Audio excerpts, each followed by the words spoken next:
Hi, me and my cat are gonna read some scary stories to tell in the dark.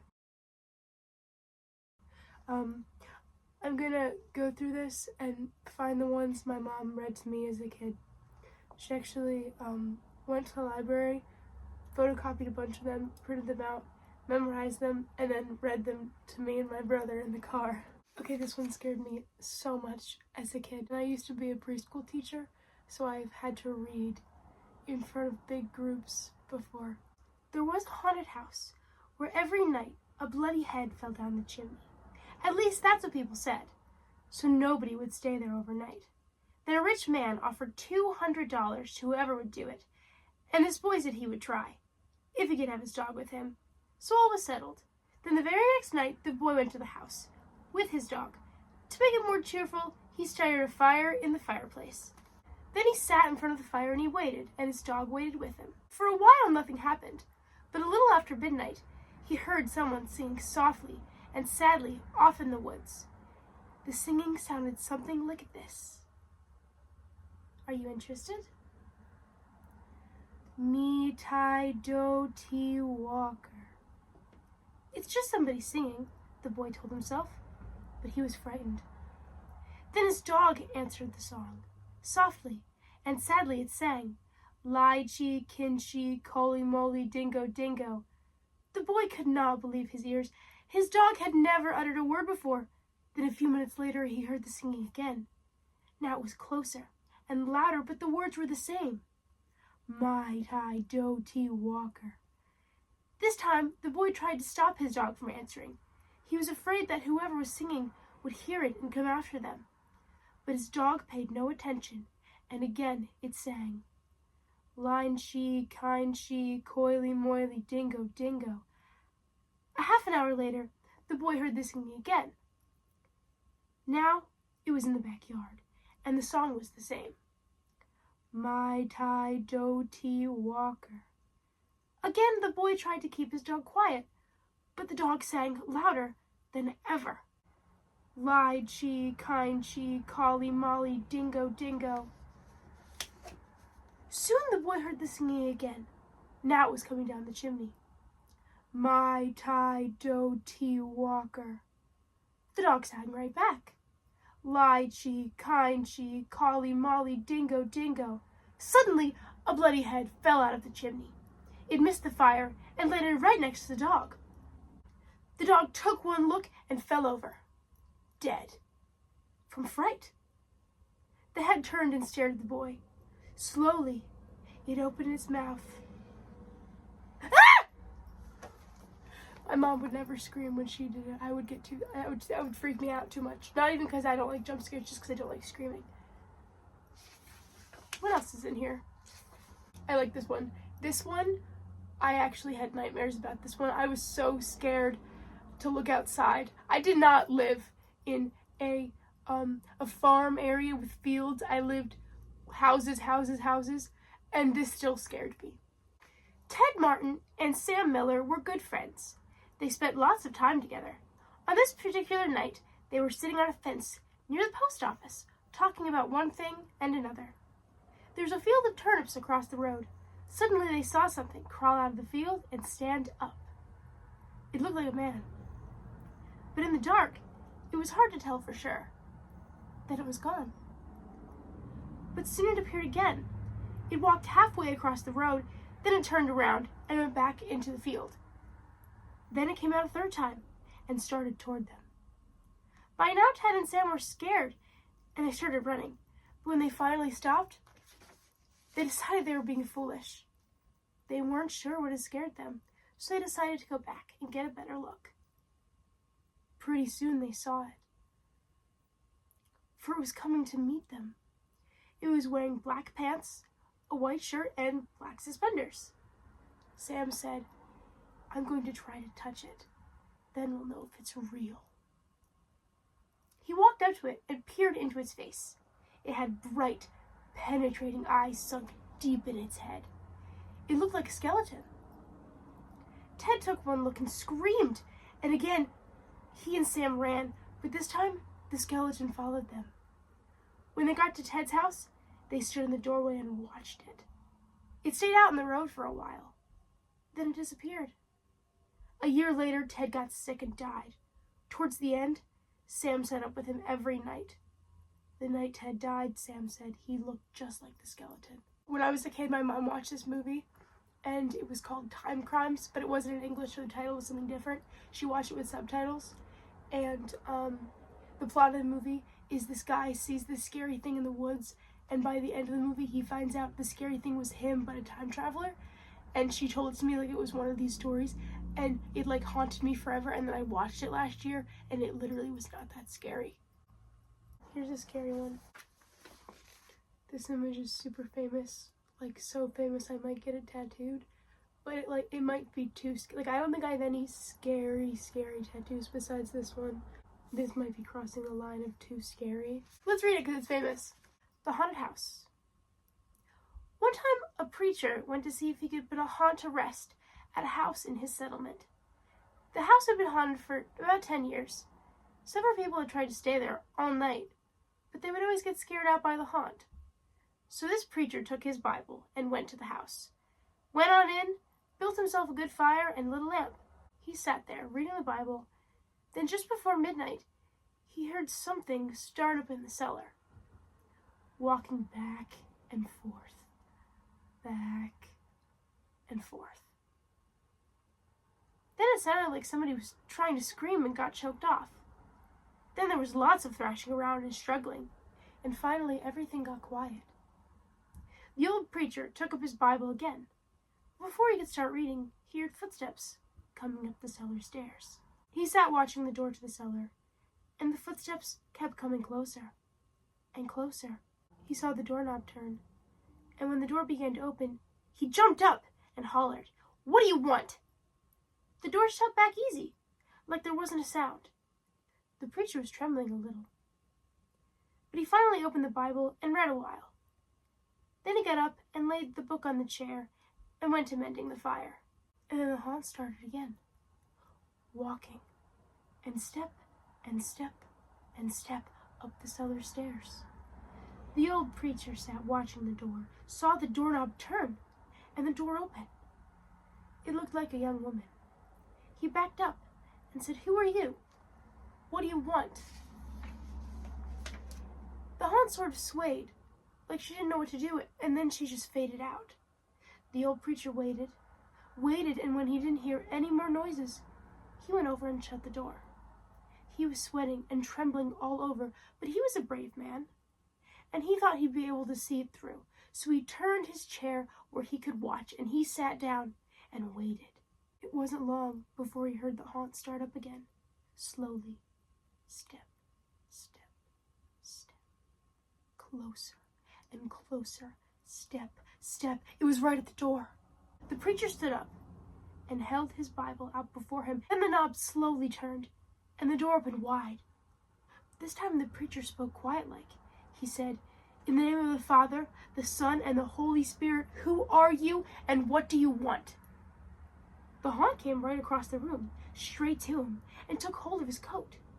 It was a young woman, about 20 years old. Her hair was torn and tangled, and the flesh was dropping off her face, so he could see the bones and parts of her teeth.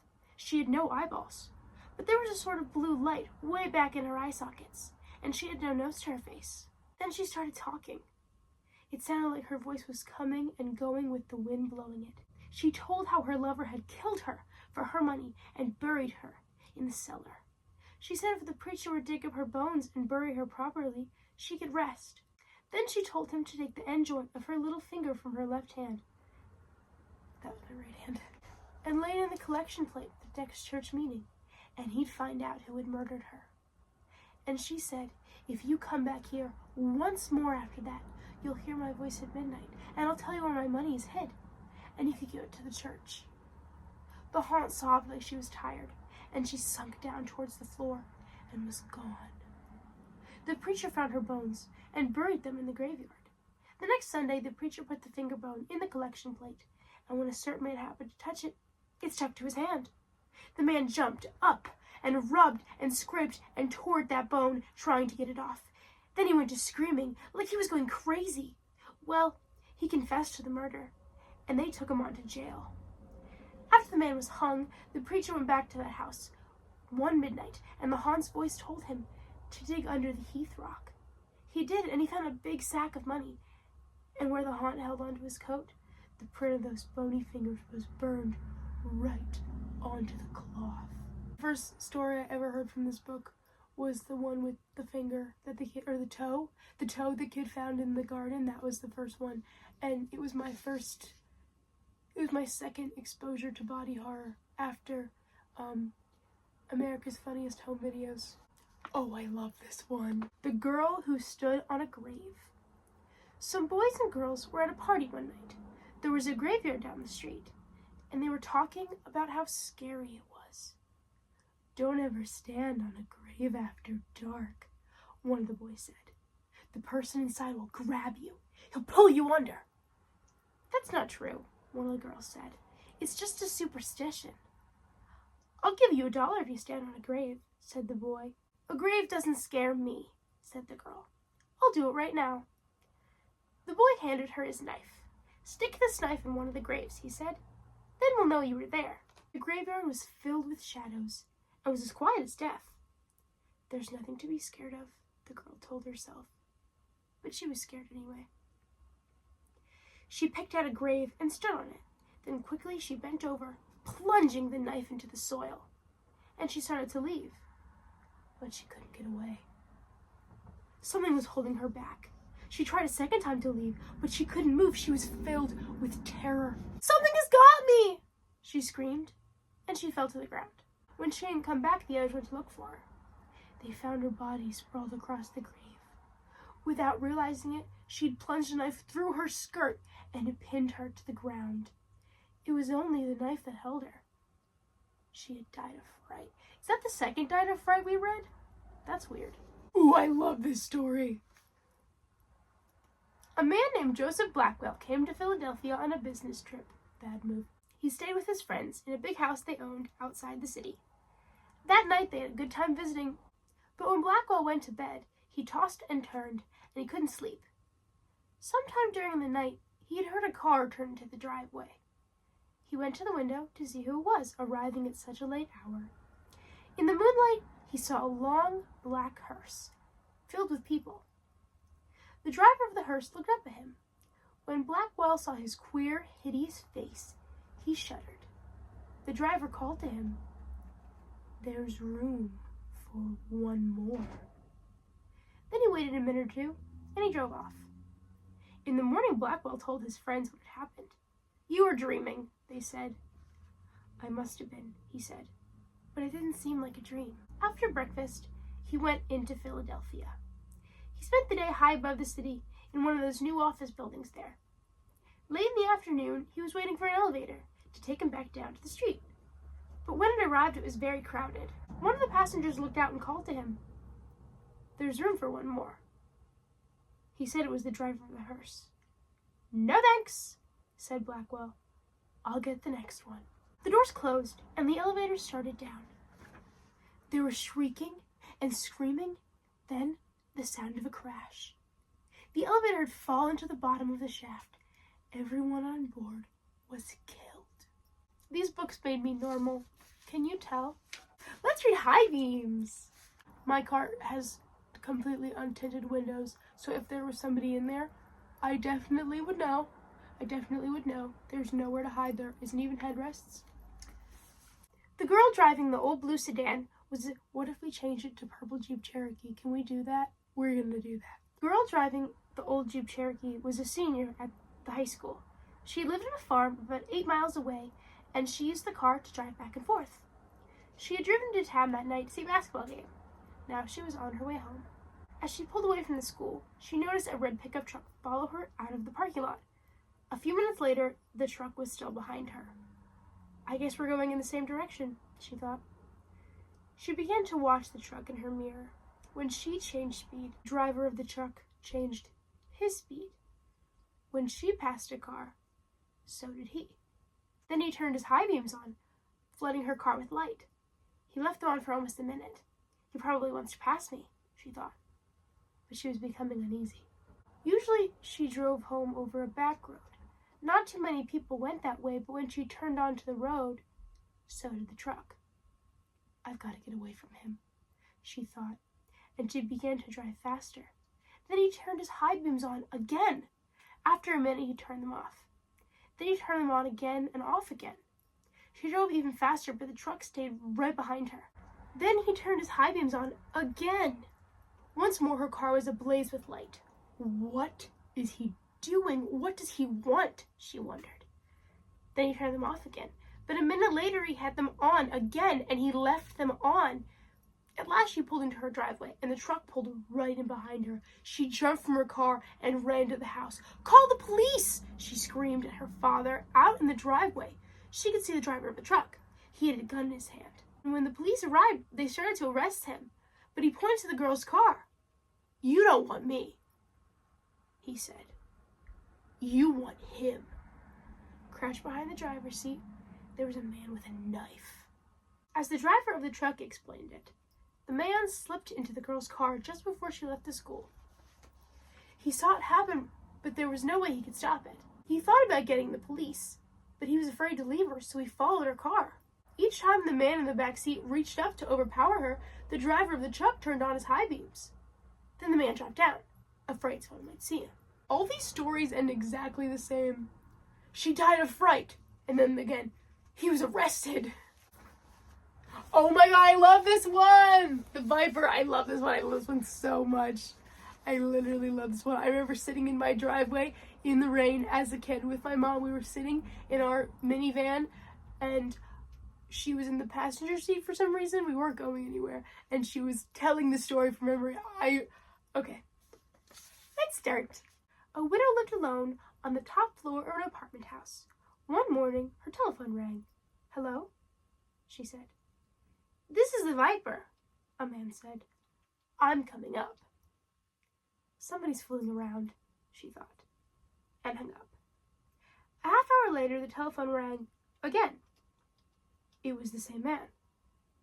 "It's the Viper," he said. "I'll be up soon." The widow didn't know what to think, but she was getting frightened.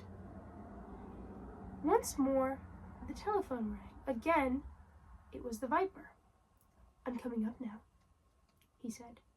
She quickly called the police. They said they would be right over. When the doorbell rang, she sighed with relief. "They're here," she thought. When she opened the door, there stood a little old man with a bucket and a cloth. "I am the Viper. I wish to wash and wipe the windows." Great one. Real good. I will read one more. Aaron Kelly's Bones. I like the story. My boyfriend does not like this story. Aaron Kelly was dead. They bought him a coffin and had a funeral and buried him. But that night, he got out of his coffin and he came home. His family was sitting around the fire when he walked in. He sat down next to his widow and he said, "What's going on? You all act like somebody died." "Who's dead?" His widow said, "You are." "I don't feel dead," he said. "I feel fine." "You don't look fine," his widow said. "You look dead. You better get back to the grave where you belong." "I'm not going back to the grave until I feel dead," he said. Since Aaron wouldn't go back, his widow couldn't collect his life insurance. Without that, she couldn't pay for the coffin. And the undertaker said he wouldn't take it back. Aaron didn't care. He just sat by the fire, rocking in a chair and warming his hands and feet. But his joints were dry and his back was stiff, and every time he moved, he creaked and cracked. One night, the best fiddler in town came to court the widow. Since Aaron was dead, the fiddler wanted to marry her. The two of them sat on the side of the fire, and Aaron sat on the other side, creaking and cracking. "How long do we have to put up with this dead corpse?" the widow asked. "Something must be done," the fiddler said. "This isn't very jolly," Aaron said. "Let's dance." The fiddler got out his fiddle and began to play. Aaron stretched himself, shook himself, got up, took a step or two, and began to dance. With his old bones rattling and his yellow teeth snapping and his bald head wagging and his arms flip-flop flipping, around and around he went. With his long legs clicking and his knee bones knocking, he skipped and pranced around the room. How that dead man danced! But pretty soon a bone worked loose and fell to the floor. "Look at that," said the fiddler. "Play faster," said the widow. The fiddler played faster. Crickety-crack, down and back the dead man went hopping, and his dry bones kept dropping. This way, that way, the pieces kept popping. "Play, man, play!" cried the widow. The fiddler fiddled, and dead Aaron danced. Then Aaron fell apart, collapsed into a pile of bones, all except his bald head bone. That grinned at the fiddler, cracking its teeth, and kept dancing.